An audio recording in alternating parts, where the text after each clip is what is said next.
साथियों, तो welcome class 24 hours में आप सभी का स्वागत है। आप सभी को मैं बता दूं कि जो भी रिजल्ट अपना चेक कर लिए हैं या वैकेंसी के ऊपर इंक्रीज करने के लिए बात हो रही है कि वैकेंसी इंक्रीज हो गई है या ये नोटिस जल्दी वायरल हो रहा है कि वैकेंसी जो है आप लोग का बढ़ने वाला है। तो मैं आपको बता दूं, जब तक आपका जो नोटिफिकेशन ऑफिशियल ना निकल कर आता है तो उसमें कोई आपको जानकारी अभी नहीं दिया जा सकता है कि वैकेंसी इंक्रीज़ हुई कि नहीं हुई है। हालांकि वैकेंसी इंक्रीज होने का चांस जो है हो सकता है कि आगे चल के वैकेंसी इंक्रीज हो जाए, लेकिन कंफर्म नहीं कह सकते कि वैकेंसी इंक्रीज होगा। अब वैकेंसी इंक्रीज होने का कारण क्या हो सकता है? जैसे कि आप लोग CISF को देखें ना, तो कम सीट था, इतना सारे कैंडिडेट जो हैं आपको क्वालिफाई कर गए DB के लिए।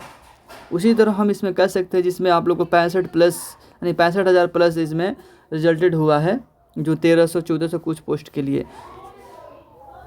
तो वैकेंसी बढ़ने की चांस है, बढ़ सकती है। अब रहा जो पूछ रहे थे कि टाइपिंग का जो मटेरियल है या किस फ्रंट पे आपका टाइपिंग होगा या आपको कैसे टाइपिंग काउंटिंग होगा, तो मैं आपको बता देता हूँ कैसे। सबसे पहले ये मटेरियल हमने दे दिया है, मटेरियल लिखने के लिए यहाँ से लेकर यहाँ तक ये मटेरियल हो गया। हम जैसे कि द लिखिएगा तो ये एक वर्ड आपको हो जाएगा, जैसे कि हम लिख दिए द, और नहीं तो आप 5 अक्षर में कोई नाम लिख देते हैं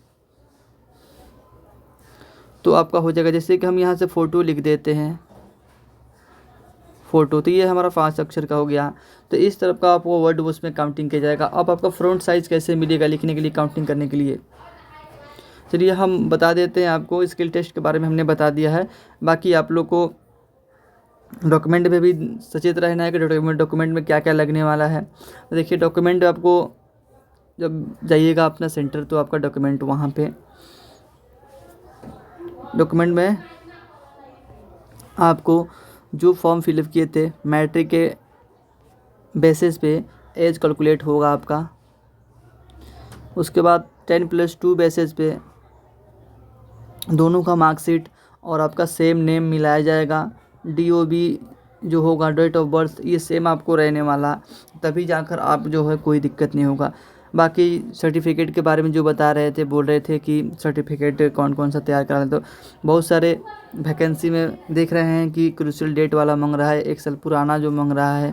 तो आपको क्या करना है, आपको दोनों बनवा कर रख लेना है ताकि किसी प्रकार का दिक्कत ना हो, क्योंकि रिजल्ट बहुत मुश्किल से भाई होता है। और रही बात डॉक्यूमेंट के जो बारे में बता रहा हूँ, चलिए मैं कैटेगरी वाइज थोड़ा सा डॉक्यूमेंट के बारे में चर्चा कर दूँ। जो हाल ही में अभी आपको सुनने को और देखने को भी मिल रहा होगा कि 1 साल पहले का पुराना चाहिए, क्रूशियल डेट का नहीं चलेगा या क्रूशियल डेट के बाद वाला नहीं चलेगा।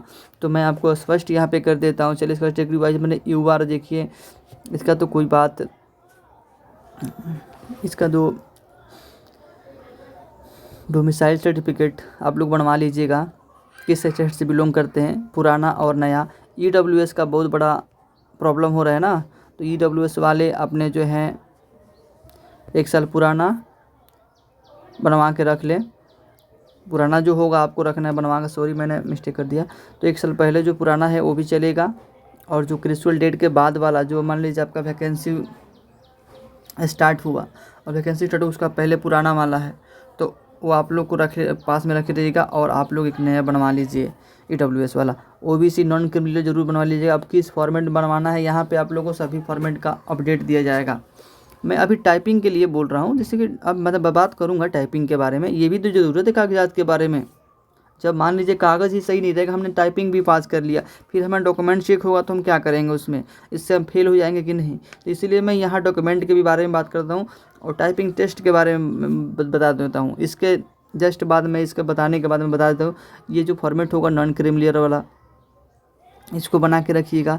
SC वाले जो आप लोग ऑल इंडिया बेसिस पे, ये आप लोग राज्य सरकार के जो राज्य स्तरीय है उसका नहीं चलेगा, आपको सेंट्रल लेवल को बनवा के रखना है ST। और ST के शेड्यूल कास्ट वाले जो होंगे वो भी सेंट्रल गवर्नमेंट वाला ही कास्ट सर्टिफिकेट इशू, जैसे कि इंग्लिश फॉर्मेट में जो रहता है, आपको इंग्लिश फॉर्मेट में टोटल रहेगा वही फॉर्मेट वाला लिखा होगा, भारत सरकार जो, वही आपको चलने वाला है।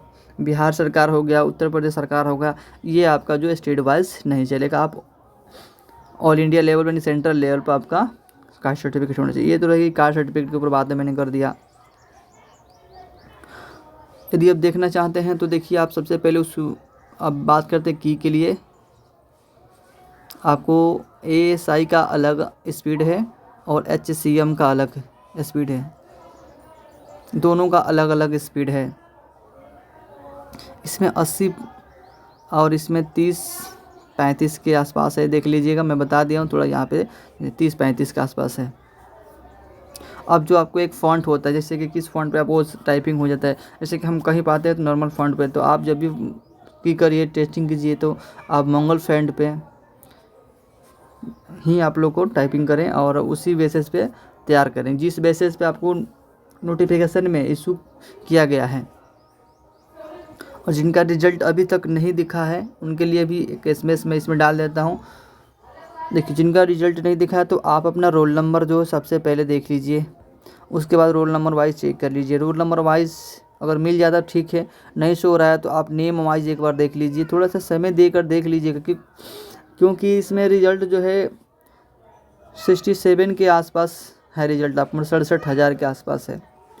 और आपको वैकेंसी कितना है, 1453 करके ऐसे ही है, या 1300 तो प्लस ही है, क्योंकि HCM का 1300 है और ASI का 48 के करीब है, 148 के करीब है। तो ये रहा आज की जो जानकारी। अब जो डाउट है आप कमेंट सेक्शन में कमेंट करिएगा। बाकी जो एडमिट कार्ड को कैसे डाउनलोड करना है इसमें मैं बता देता हूँ, एडमिट कार्ड कैसे डाउनलोड होगा। ये एडमिट कार्ड अभी ऑप्शन आया नहीं है, देखिए आपका जो एडमिट कार्ड है 1 वीक के अंदर ही आपको शो करेगा एडमिट कार्ड ऑप्शन का, ठीक है ना, क्योंकि ये भर्ती आपको नोटिफिकेशन में दिया गया होगा कि दिसंबर के समय आपको दिसंबर 1 या 2 वीक तक आपको क्या क्लियर करा दिया जाएगा। तो आपको टाइपिंग इधर ही लिया जाएगा। और एडमिट कार्ड का जो ऑप्शन मैं बता दूंगा कैसे आपको एडमिट कार्ड डाउनलोड करना है। जिससे डाउनलोड नहीं होगा वो हमारे थ्रू भी डाउनलोड करा सकते हैं, जो भी आप लोग को व्हाट्सएप ग्रुप के ज़रिए, टेलीग्राम के ज़रिए जुड़े रहिएगा।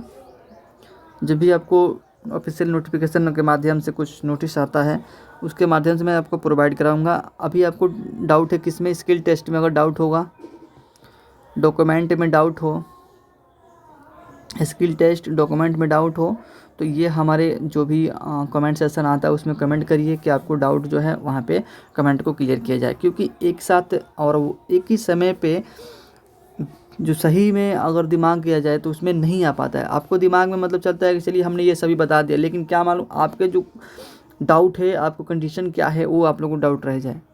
तो इसलिए मैं कहूँगा आप कमेंट सेक्शन के ज़रिए भी आप क्लियर कर सकते हैं। बाकी ये रहा डॉक्यूमेंट से रिलेटिव। एडमिट कार्ड कब तक आएगा, देखिए एडमिट कार्ड आप को 1 वीक मतलब कह देते हैं, मतलब 4-5 दिन के अंतर्गत में आपको इधर ही शो करने का ऑप्शन मिलेगा देखने का। लेकिन आपका काम जो है आप कीजिए, टाइपिंग का काम है, टाइपिंग आप थोड़ा सा देख लीजिए अपना स्पीड उतना आ रहा है कि नहीं। आपको माइनली 5% का मिस्टेक उसमें छूट देने के लिए बात किया गया है। और ASI स्टेनो में 10% तक, या CM में 10%, ऐसा ही दोनों में किया गया है। आप नेक्स्ट वीडियो, मेरा पिछला वाला वीडियो देख लीजिए, मैं डिस्क्रिप्शन बॉक्स में उसको भी लगा दूंगा। स्किल टेस्ट के ऊपर मैंने टोटल वीडियो बता दिया, स्पीड और टोटल मैंने सारा बता दिया। और फ़ोटो के लिए मैंने नहीं बोला, तो फ़ोटो आप लोग 4 फ़ोटो ले जाइएगा अपना, जहाँ स्किल टेस्ट होगा वहीं पे 4 फ़ोटो ले जाना है। बाकी अपडेट मैं जैसे मिलूँगा, जैसे मिलता है अपडेट, कोई भी ऑफिशियली मिले या डिपार्टमेंटल मिलता है, तो मैं आपको अपने यूट्यूब के ज़रिए, टेलीग्राम के ज़रिए, व्हाट्सएप के ज़रिए मैं आपको पहुँचाऊँगा। तो वीडियो को थोड़ा सा भैया लोग शेयर कर दीजिएगा। इस वीडियो में हम वैकेंसी इंक्रीज़ से रिलेटिव और एडमिट कार्ड से रिलेटिव, टाइपिंग टेस्ट से रिलेटिव जितना हो सका मैंने बताया। अगर आपको डाउट रहता है तो आप पूछ लीजिएगा। जय हिंद, जय भारत।